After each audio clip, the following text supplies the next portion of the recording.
Kali ini saya akan menceritakan sebuah kisah lama waktu masih duduk di bangku SD. Kita flashback 20 tahun ke belakang ya, sewaktu saya masih di Lampung. Dulu kami sekeluarga tinggal di Lampung Tengah. Ayah saya bekerja di sebuah perusahaan perkebunan yang waktu itu pemiliknya adalah Bapak William Suryajaya yang berkantor pusat di Jakarta. Kebetulan di perusahaan itu menyediakan fasilitas pendidikan untuk anak-anak karyawan yang bekerja di perusahaan itu.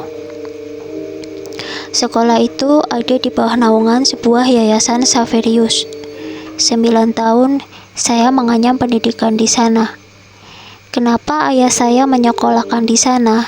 Itu karena dekat dengan tempat kami tinggal dan ada bis antar jemputnya. Saya akan deskripsikan sekolah saya dulu ya. Sekolahnya tidak begitu luas, bentuknya letter L, dan di tengahnya terdapat lapangan yang biasa digunakan untuk upacara bendera dan kegiatan lainnya. Di sebelah selatan sekolahku ada sekolah taman kanak-kanak yang terdiri dari 2 kelas, kelas A dan kelas B. Di sebelah kelas A, paling pojok, terdapat sebuah sumur tua yang tidak terpakai. Dan di sebelah kiri kelas B, ada sebuah pohon jati yang tinggi menjulang. Sepertinya pohon jati itu sudah ada cukup lama, karena memiliki diameter yang begitu besar. Di belakang sekolah TK itu, ada sebuah rumah yang sudah lama tidak ditempati. Bisa dibayangin ya, agak-agak serem juga kalau menjelang sore. Tapi dasarnya saya cukup bandel juga. Saat jam-jam istirahat sering menyambangi rumah kosong itu hanya untuk mencari buah ceri yang tumbuh liar di sekitar rumah itu.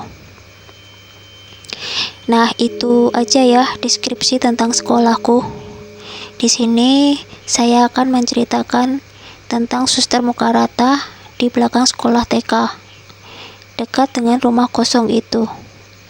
Tadinya saya nggak begitu percaya sama cerita itu.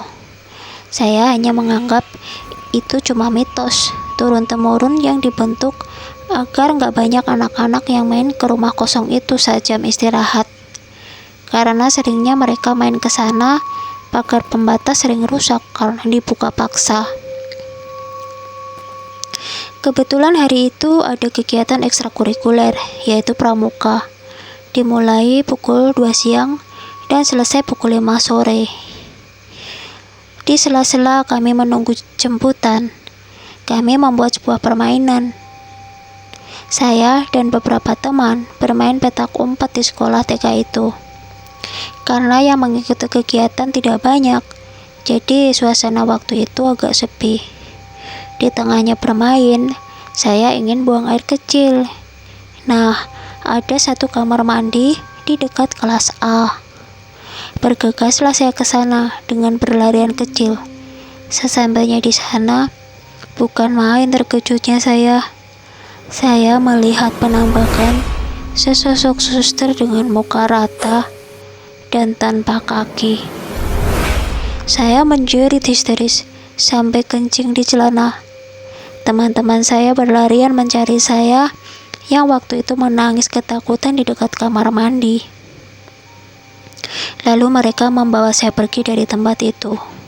Karena hari sudah semakin sore dan jemputan sudah datang. Teman-teman bertanya, saya kenapa? Melihat apa tadi? Tapi saya tidak berani cerita langsung. Karena kejadian itu, besoknya saya tidak masuk sekolah karena sakit sampai 3 hari. Nah, sampai sini aja ya cerita saya. Masih ada cerita-cerita seram lainnya yang ingin saya ceritakan lain waktu. See you next.